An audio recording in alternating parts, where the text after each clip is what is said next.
Alright, it's way too loud. There we go. Welcome to day 6. That was a selfie of me at the start of the video. I'm going to get my previous day's save loaded. This is Supreme Ruler 2010. We're playing the scenario World War III as the Islamic states. There we go.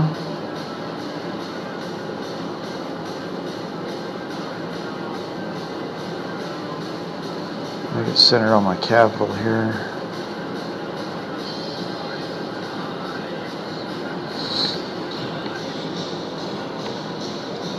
Zoom out. I'll show you my little tiny country here in the middle of brutal nightmare of opponents like Russia and China. A little bit more evident. This is a loyalty and supply overlay.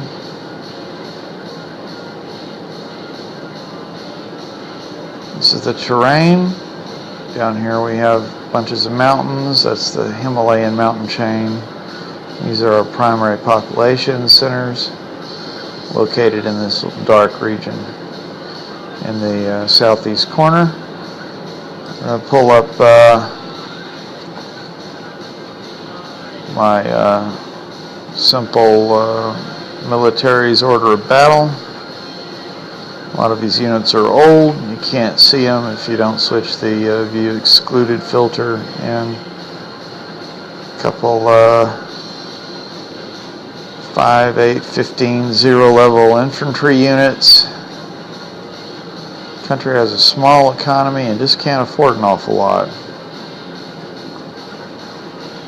These are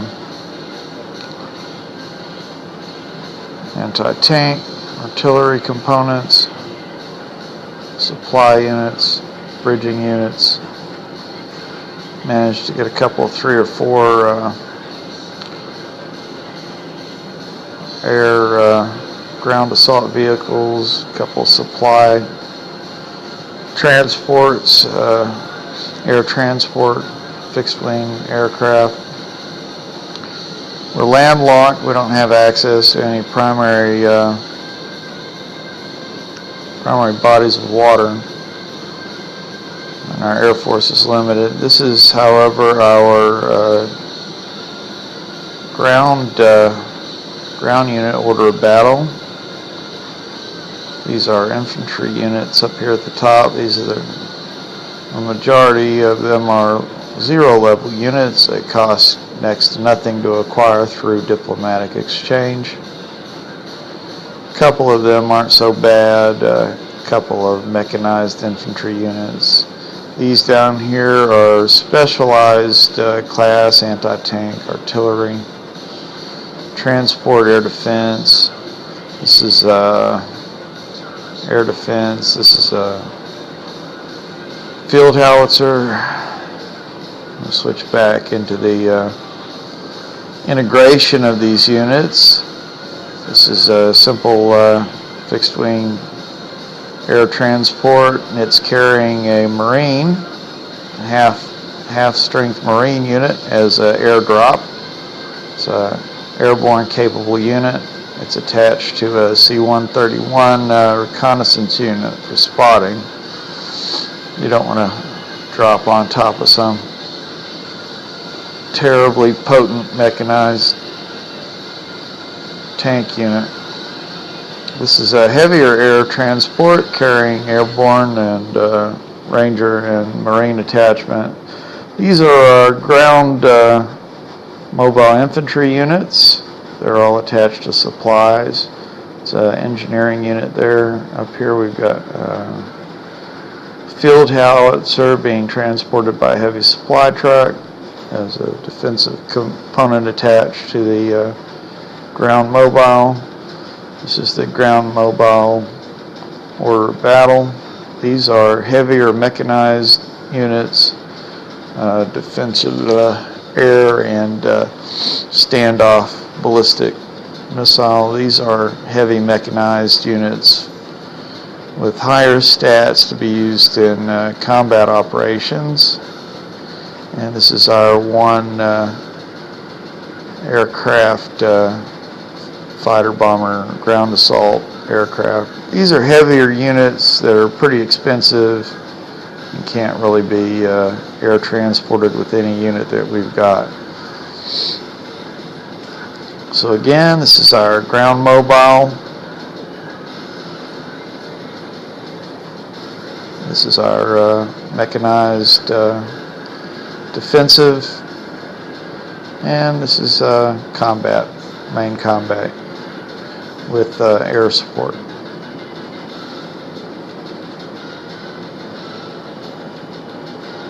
Let's see. I wanted to show the minister selection spreadsheet. These are the conservative ministers that are in the game. Decided upon a conservative communist government. These are the individual raw data stats for each minister that were extracted painfully out of the character sheets for each minister. That's a sum value that represents the department IQs, and that's a total value there on the right that represents a sum total of all the values present here. These are the IQs for the used for calculating departments. These are the individual characteristics of the individual ministers.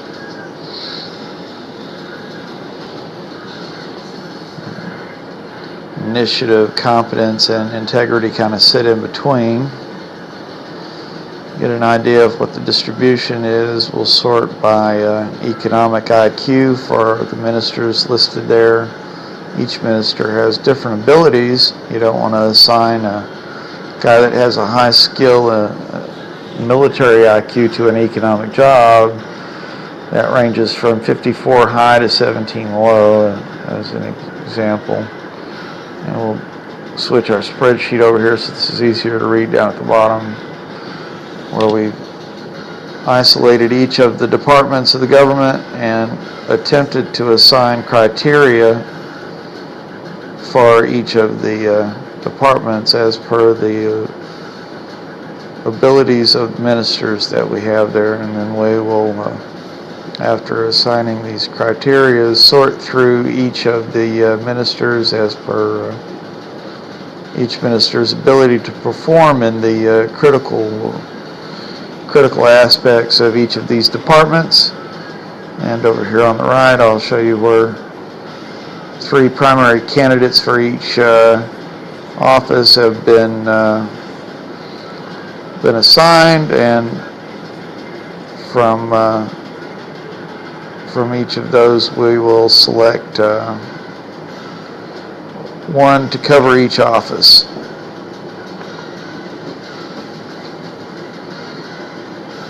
These are the selections that we managed eventually.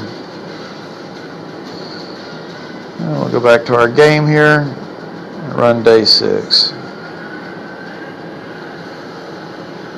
Give me just a second here. I'll locate my units in the field. This guy's escorting that tank. The tank's out of fuel because he's in the middle of the desert. This is going to pick up this artillery component, and this guy here is going to move down and resupply that mobile rocket launching system that is routing to that base, and then fly down to this airstrip and park, where we've got our entire small Air Force. So I'll get back over here and get ready to start our clock. Okay, here we are. Started our game engine. Our engine is running at 5x right now, or our capture is running at 5x.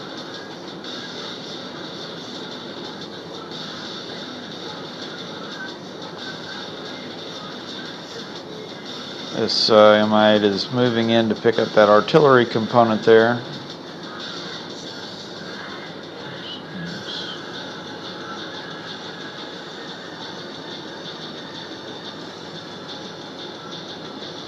Looks like that's going to be pretty close.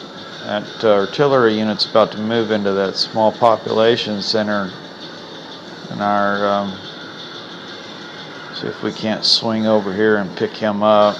And just as soon as we do, he's managed to enter in, and we overfly. Overshot our pickup. I have to turn around. He's going to try to refuel to boot. It's a shiny trick box. Get him loaded back into that helicopter and have him air transport that unit back to a main base for reserve.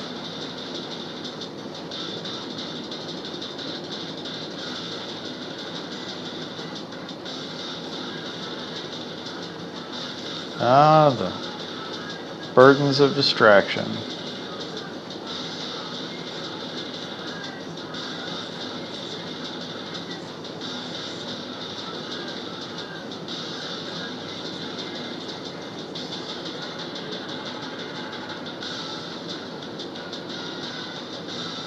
Get him to air transport to that military base there.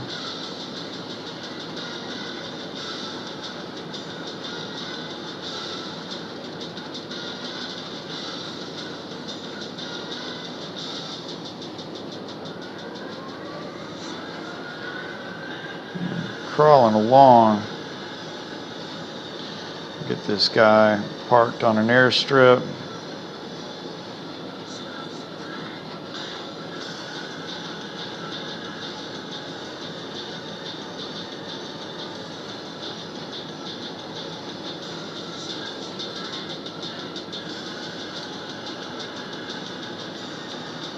That Mi-8 there is escorting that tank and refueling it in the field so they can keep moving.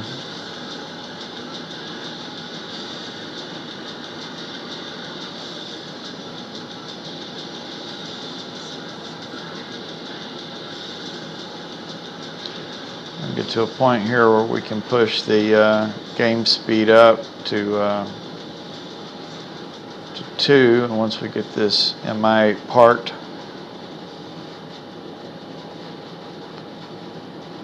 we will, there he goes, zip the rest of the day for everything being long movements.